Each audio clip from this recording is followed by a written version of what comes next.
दोस्तों नमस्कार। Civil services forum में मैं आप सभी लोगों का हार्दिक स्वागत करता हूं। आज मैं मूल रूप से उत्तरोत्तर आधुनिकतावादी समाज,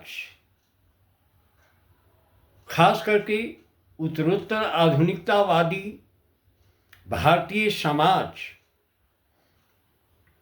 में बाबा भीमराव अंबेडकर की क्या भूमिका रही है, वह समतामूलक समाज की स्थापना को लेकर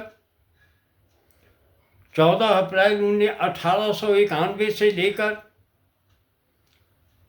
1956 तक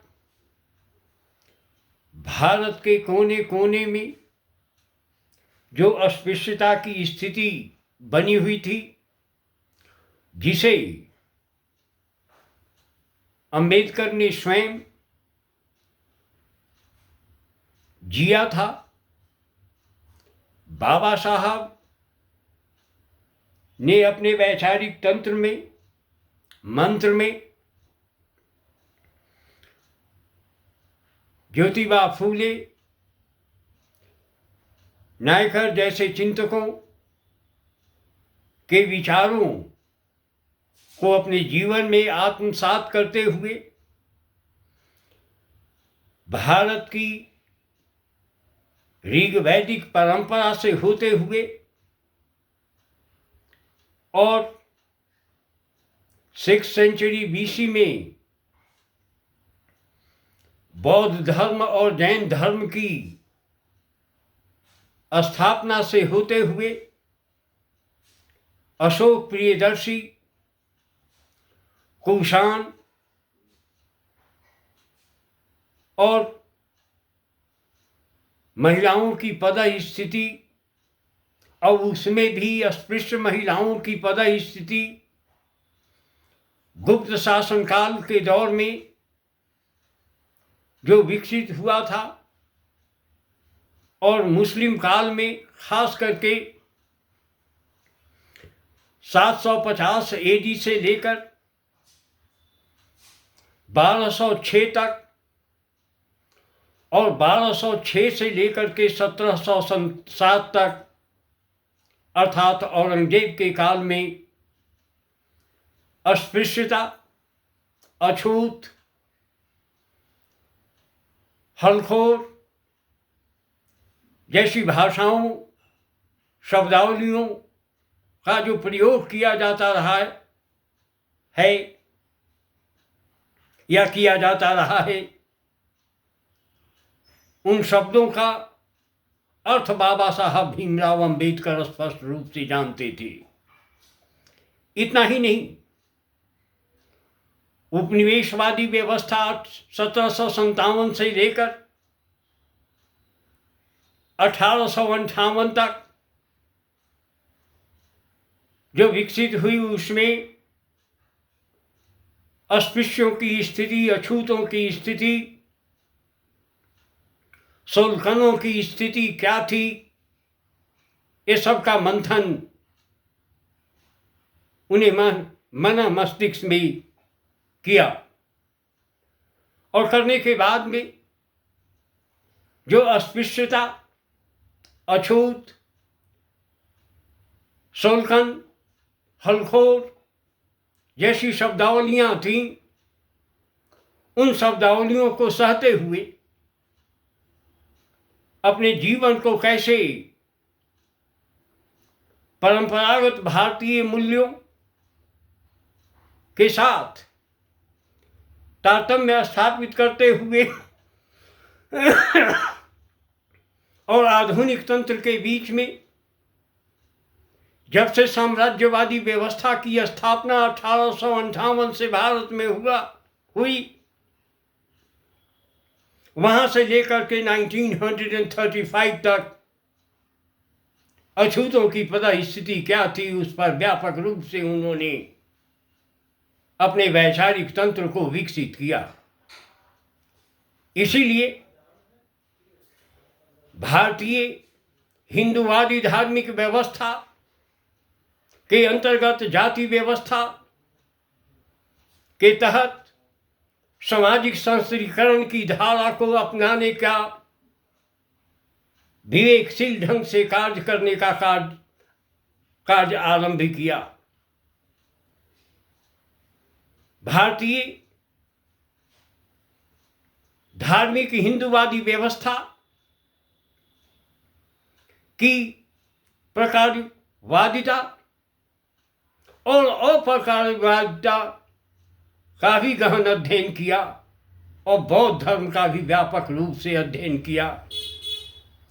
मार्क्सवाद, नव मार्क्सवाद की धारा को भी अपने चिंतन में स्पष्ट रूप से देखने का प्रयास किया है, जो उनकी अनेक लेखनियों से स्पष्ट होता है। बाबा साहब भीमराव अंबेडकर के जीवन में, जैसे ज्योतिबा फूले के जीवन में हिंदूवादी धार्मिक व्यवस्था के तहत जो सामाजिक संस्कृतिकरण की कड़ी जुड़ी, उस कड़ी के तहत मूल रूप से ब्राह्मणवादी व्यवस्था के सकारात्मक और नकारात्मक आयामों का भी उन्होंने अध्ययन किया। उस अध्ययन में पाया कि समाज में मूल रूप से सामंजस्यता और समानता की स्थिति और सामाजिक न्याय के साथ साथ आर्थिक न्याय की धारा को भी मजबूत किया जाए, लेकिन उपनिवेशवादी और साम्राज्यवादी व्यवस्था ने मूल रूप से इस पर एक ग्रहण लगा करके बैठा हुआ था। जिस तंत्र के खिलाफ उन्होंने इंग्लैंड और अमेरिका से उच्च शिक्षा प्राप्त करने के बाद में भारतीय राजनीतिक परिवेश में महात्मा गांधी के साथ कदम से कदम मिलाकर आगे बढ़े। महात्मा गांधी और बाबा भीमराव अंबेडकर में वैचारिक द्वंद्व थे, लेकिन वह द्वंद्व ऐसा द्वंद्व नहीं था जैसा द्वंद्व हम आज देखते हैं। दोनों के द्वंद्व में भारत के सार्वभौमिक विकास की धारा एक साथ चलती थी। महात्मा गांधी, यह सच है कि दलितों के, अछूतों के सबसे बड़े नेता थे। दूसरे पैमाने पर देखेंगे तो अंबेडकर ने स्वीकार किया है। केवल हरिजन अखबार छापने से नहीं, महात्मा गांधी ने प्रायोगिक और अनुमानिकता के आधार पर सैद्धांतिक आयाम से जोड़ने का दलितों का कार्य किया है। यह मेरी मान्यता नहीं है, यह अंबेडकर की मान्यता रही है, और यही अंबेडकरवादी चिंतन का गुण भी है। अंबेडकर ने मूल रूप से गांधीवादी विचारधारा की धारा को अपनाते हुए मार्क्सवादी विचारधारा को पूरी तरह से अलग थलग किया और महात्मा गांधी की विचारधारा को बुद्ध की विचारधारा से जोड़ने का कार्य किया। इसलिए अंबेडकर दलितों का केवल महान नेता नहीं, चिंतक नहीं, सिद्धांतकार नहीं, एक ऐसा समाजशास्त्री था जिसने अछूतों के विकास की धारा को इतना तेज करना चाहा जितना किसी ने नहीं किया। वह हिंदूवादी व्यवस्था और बौद्धवादी व्यवस्था के बीच में समन्वय स्थापित करने वाला नेता था। इस पर चर्चा हम करेंगे फिर। Good morning, good afternoon, good evening, सबा खैर। इस चैनल को आप लोग सब्सक्राइब करते रहे।